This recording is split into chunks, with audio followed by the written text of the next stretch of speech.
Hii ni MTV1 Online ikikutangazia kutoka Afrika Mashariki, eneo la Uswahilini, mashariki wa Jamhuri ya Kidemokrasia ya Kongo, na haya ni matangazo yetu ya Alhamisi tarehe 24 Aprili mwaka 2026. Ninayekualika katika matangazo yetu ya leo, mimi ni Mfalme Thompson Unjibata Ngalwa William, nikiwa mjini Uvira, mashariki mwa Jamhuri ya Kidemokrasia ya Kongo, ambako hali ya hewa ni ya vukuto kwa leo. Toka mchana hadi hivi sasa jua ni kali, ziwa Tanganyika likiwa lenye kutulia. Tulionayo kwa siku ya leo ni pamoja na mwakilishi wa katibu mkuu wa Umoja wa Mataifa na mkuu mpya wa MONUSCO nchini Jamhuri ya Kidemokrasia ya Kongo kuendelea na ziara yake ya kikazi mashariki mwa DRC. Baada ya Beni, sasa yuko Ituri. Bwana James Wan Christopher alifika mjini Bunia tangu siku ya pili na Shabash. Tuanzie Ituri. Mwakilishi wa katibu mkuu wa Umoja wa Mataifa na mkuu mpya wa MONUSCO nchini Jamhuri ya Kidemokrasia ya Kongo anaendelea na ziara yake ya kikazi mashariki mwa nchi. Baada ya Beni, sasa yuko Ituri. Kiongozi huyu mpya wa MONUSCO James Wan ametembelea mkoa wa Ituri na kukutana na viongozi wa mkoa huo kwa mazungumzo ya kikazi. Sam kutoka Ituri na maelezo zaidi. Ndio baba, tutafahamu kwamba bwana James Wan Christopher alifika mjini Bunia tangu siku ya pili, na hapo waliweza kuelewa kwenye uwanja wa ndege na wali wa jimbo ama Johnny Luboya Kasama, ambaye ni kiongozi wa jimbo la Ituri katika hali ya dharura, na hapo aliweza kupokelewa, kisha akaweza kuendesha maongezi fulani na wafanyakazi wa Umoja wa Mataifa. Kisha hapo akakutana vile aliwali wa jimbo kwenye ofisi yake ya kazi. Waliweza kuzungumza manukta mbalimbali kufuatana na hali ya usalama, hali ya kiutu na hali ya wanajeshi wa Umoja wa Mataifa hapa jimboni Ituri. Na bwana James Wan amesema kwamba Ituri inapatikana katika majimbo ambazo zinakuwa na umuhimu kabisa kwa ajili ya kazi za Umoja wa Mataifa, na amesema wataendelea kupokea ama kutumika pamoja na jeshi FARDC ama government ya Jamhuri ya Kidemokrasia ya Kongo, ili ya kuweza kuboresha amani na kuweza kukinga wa raia ama protection de civile. Gavana wa eneo hilo amesema kwamba lazima wapeleke wanajeshi wao Komanda ama Mombasa. Ndio, ni Mombasa ndipo kuna mipangilio fulani ambayo wamekamata, na liwali wa jimbo ambaye ni askari Johnny Luboya amesema atasindikiza vile viongozi wa MONUSCO ili waende Mombasa, na hapo waliweza kutoa wito kwa vijana wa Mombasa, wale wote ambao wamekuwa wakijihusisha katika mambo ya kuweza kufunga njia ama kukataza MONUSCO kutumika huko, wanawaita wote waweze kujiunga kabisa kwa ajili ya amani na kuweza kutumika pamoja na wakisikilizana na MONUSCO ili waweze kuboresha wote amani na kuweza kumaliza hiyo magunzi ama hiyo mauaji ambayo wa ADF wameendelea kufanya huko mtaani Mombasa. Baada ya kukutana na kiongozi wa mkoa wa bunge, nini kimeandaliwa? Kwa sasa atazungumza na wapasha habari hapa mjini Bunia kabla yake kutoka na kurudi huko mjini Kinshasa. Tunachunga, kwani watu wamekuwa wakichunga kabisa hiyo mazungumzo, na vijana wa Mombasa, vijana wa Irumu, maeneo mbalimbali wamesema ya kwamba wao wanaaja MONUSCO, ila wanataka MONUSCO ikamate hatua ama strategy bora ya kuweza kuwafahamisha kazi ambao watafika na kufanya huko Mombasa, ili waweze pamoja wakitumika kumaliza hiyo ukosefu wa usalama. Raia wengi wanashutumu MONUSCO kwamba watu wanauliwa, wanapata shida wakiwa karibu. Ni hiyo swali kabisa, kwani leo wakati tutakuwa naye ndani ya point de presse, na ni hiyo maswali ambayo tutamuuliza, kwani amesema ya kwamba ameshika na mandate ya kukinga raia na kusaidia government ya Jamhuri ya Kidemokrasia ya Kongo kwa ajili ya kumaliza magunzi zinazomiliki silaha, na huko amesema amefurahi kuona jeshi ya MONUSCO imeendelea kukinga raia huko tani Jugu. Milioni ya watu wameendelea kupata hiyo usalama kupitia jeshi la MONUSCO, hasa huko Jaiba, huko Fataki, huko Bule na maeneo kadhalika. Asante sana Costa mkuu mkoani Ituri. Asante sana. Shukran Sam kwa ripoti hiyo, na tuelekee huko Beni na Lubero, ambako ni mlango kwa mlango, nyumba kwa nyumba, ambako inaendelea chanjo kwa watoto wadogo huko Beni na Lubero. Kampeni hiyo ni dhidi ya ugonjwa wa polio na maradhi mengine yanayoendelea, ambayo inaripotiwa kuendelea vema wilayani Beni na Lubero. Mwandishi wetu wa eneo hilo hanaangazia zaidi. Ndio baba, tutafahamu ya kwamba jimboni Ituri ni government wa jimbo ndio aliweza kuanzisha rasmi hiyo kampeni ya chanjo ya kumaliza magonjwa ya poliomyelitis, na katika jimbo la Ituri ambayo imekuwa na maeneo ya afya 36 kuna watoto karibu milioni 400 ndio wamengojelewa kwa hiyo chanjo ya kumaliza poliomyelitis ama kupooza, malaria kupooza. Na waganga kupitia viongozi wamesema waganga watapita mlango kwenye mlango kwa ajili ya kuleta hiyo chanjo kwa watoto. Na je, watu wamejitokeza? Watu wengi wamekuwa wakijiuliza ya kwamba kwa nini kila siku chanjo, ni kitu gani inaacha watu ama viongozi na wale watu wanatumika katika hali ya afya kuweza kuandaa kila siku machanjo. Lakini wazazi wamealikwa kuita watoto na kudisponibilize watoto, kutayarisha watoto ili wapate kupata hiyo chanjo. Na hii chanjo inapewa watu mjini Bunia ama vile kwenye wilaya ama territory mbalimbali? Ndio. Ni chanjo ama kampuni ambayo imeandaliwa katika jimbo nzima la Ituri ambapo kuna 36 zones de santé. Tukienda huko mtaani Jugu kuna karibu watoto 25 milioni donc 25,000 ndio wamengojelewa kwa hiyo kampuni, na huko Mambasa ni watoto wengi ambao wamengojelewa. Irumu wameisha vile kuanzisha rasmi, huko Mahagi na Aru. Ni kusema ya kwamba hiyo kampuni imeangalia jimbo nzima la Ituri. Asante sana Costa Sam kwa katika mji wa Bunia. Asante. Goma. AFC M23 yakubali kuheshimu makubaliano ya Montreux, Uswisi walioafikiana wiki iliyopita. Hayo wameyatamka wakati wa mazungumzo na waandishi wa habari mjini Goma hiyo jana, kama walivyozungumza na mwandishi wetu Oster Malivika. Tunawasikiliza.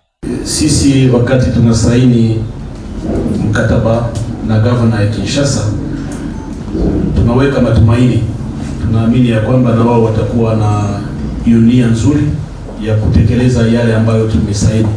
Sasa kama wao hawatekeleze, hawaweki kwa vitendo yale ambayo tumesaini, ni wajibu wao kupokea matokeo yote ambayo yanaweza kukuja. Swali ya pili ni kusema tunajiondoa maeneo ambayo tumekuwa na raia wanabaki na wasiwasi na uoga, kwani wanaogopa wale wanamgambo wa wazalendo, FDLR na wale wenye kumiliki silaha. Sisi tunazungumza na tunasema ya kwamba sisi tunabaki pamoja na raia yetu.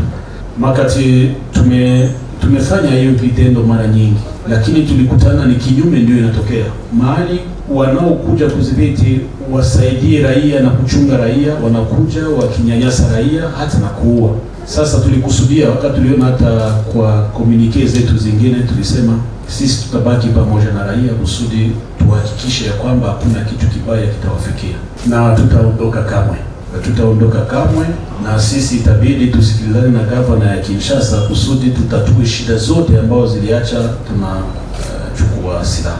Hatimaye ni Uvira. Kuanzishwa kwa hospitali binafsi ya kutibu wazalendo na familia zao huko Uvira, Kivu Kusini. Vifaa vya kiganga, vitanda na madawa kwa ajili ya hospitali hiyo vimewasili Jumatano jana mjini Uvira. Ni hospitali inayotibu aina yoyote ya wazalendo, hata na askari wa taifa wanaojeruhiwa kwenye mashamba ya mapambano walikwa na kutibiwa eneo hilo. Hospitali hiyo katika mji wa Uvira hupatikana katika wilaya ya Mulongwe, mtaa wa Mnanira. Muda mfupi uliopita nimekutana na mwanzilishi wa hospitali hiyo, Kamanda Bendera Akwela, na kuzungumza naye. Nilipomhoji ameanza kwa kujibu. Wenyewe wanahangaikia, hakuna kuwasumbukia. Wanajitia mbele ya risasi, wanalala vibaya, wanakula vibaya, lakini wakati nilifika kwenye hospitali general nilikuta wazalendo ndani ya hospitali ni kama vile wa maibobo, wanatunzwa kama vile nyama. Mzalendo anakosa sabuni, mzalendo analala njaa, mzalendo anaumia angaliki. Wakati hajaumia unajitapa ni na wapambanaji, wakati anaumia inakuwa ni gharama ya jamaa yake, tunawatupilia hovyo. Ndio pale nilijisikia hapana, kama nitakuwa na $5, $10, mimi nafungua kituo cha afya juu ya matunzo ya wazalendo. Na wale wazalendo sio mzalendo peke yake, iwe mzalendo, mke wake, watoto wake, mimi nabeba gharama ya kila mzalendo kwa matunzo yao. Leo muko kwenye hatua gani ya maendeleo tangu mlivyoanza? Hatua ya maendeleo tayari tumepata nyumba. Kama tulichelewa kidogo ilikuwa juu ya nyumba. Leo tayari tumepata nyumba pale Ruzozi. Tunapata nyumba 2 za chumba 4 tutatumikia pale. Tulisubiria vitanda, tayari vitanda vimefika, matela zinafika, vipimo fulani vinafika, hivi nasubiria hapa kesho yake scanner nayo nitaingiza. Yaani yote nafanya hiyo juu ya wazalendo, wa kuona vile wanatesekana, wanalelewa vibaya, wanakamatiwa vibaya. Nilisikia huruma, kwa hiyo njia ya matibabu kwa wazalendo niko tayari kubeba mzigo yao. Aina gani ya wazalendo watakuwa wanatunzwa kwenye hospitali hii? Mimi sina ubaguzi na mzalendo. Mzalendo wowote ule, awe wanani niko tayari nabeba mzigo wake. Hata ngambo ya ndugu zetu wa FARDC. Leo tunajikamata kama FARDC ni adui wetu, hapana. FARDC sio adui wetu. FARDC anavala nguo ya kijeshi na mimi navaa nguo ya kijeshi. Yaani sisi wote ni wamoja. Mgonjwa wote ule, awe mzalendo awe FARDC, karibu kwenye kituo cha afya atapata matunzo ya bure. Na kwa kufungua kituo cha afya kuna kuwepo na njia za kufikia kufungua kwa kupitia sijui ministeri, kupitia BCZ na kadhalika. Mlianzaje au kuna ushirika gani kati yako na viongozi wa kiafya katika mkoa huu wa Kivu? Wahusika viongozi wa kiafya tunabebewa sisi wote na Kinshasa. Na kama tunatengeneza na Kinshasa, wengine wote tutakuwa nao sambamba. Tayari Kinshasa tumetengeneza na Kinshasa inafurahi sana kwa hali ya kusema kama tunabeba mzigo wa kusaidia wazalendo kwa matibabu. Na ni aina gani ya magonjwa mnakuwa mnatibu au mtatibu hapa? Hapa nina wadokteri wawili, wote ni wa generalist. Yaani magonjwa yote ile, iwe hata operation wake wa wazalendo, operation kwa wazalendo, magonjwa yote ile wanatibu, wako tayari kwa kutibu. Na wazalendo wanakuwa na familia, wanakuwa na watoto, wanakuwa na wake zao. Inawezekana mzalendo yuko kwenye shamba la mapambano, huku nyuma mkewe anakumbwa na magonjwa, swala ambalo linaweza likamfanya mzalendo kwenye shamba la mapambano anapopata taarifa kwamba mke wake ni mgonjwa akakosa morali ya kupigana. Wakati mnapopokea mke wa mzalendo au mwanafamilia wa mzalendo, itakuwaje? Hakuna hata tatizo moja. Tuko tayari, mke wa mzalendo anafika, tunamtibu. Kwanza leo tuko tunawatibu. Wanafika hapa saa zote na siku zote, tuko tunawatibu kwa bure bila kuomba hata pesa ya dawa, nini na nini, hapana. Mambo ya dawa inatuona yeye tu ni kutunzwa na anarudi kwake nyumbani. Mara nyingi kuna methali ya Kiafrika inasema kwamba mtoto wa kuku anapolia inawezekana mamaye yuko chini huko. Ndio. Na nguvu gani kwa kupata madawa ya kutibu wazalendo bila kulipisha? Mimi ni kizalendo tukiko ndani mwangu.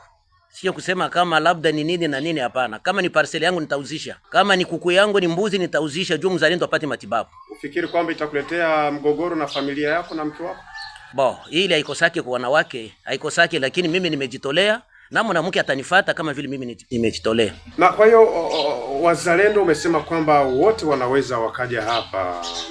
Vipi Generali Makanaki, akina Yakutumba, akina Kamama, Alexi Mwamba, akina mko wengi majenerali, mara nyingi tunawasikia ni majenerali.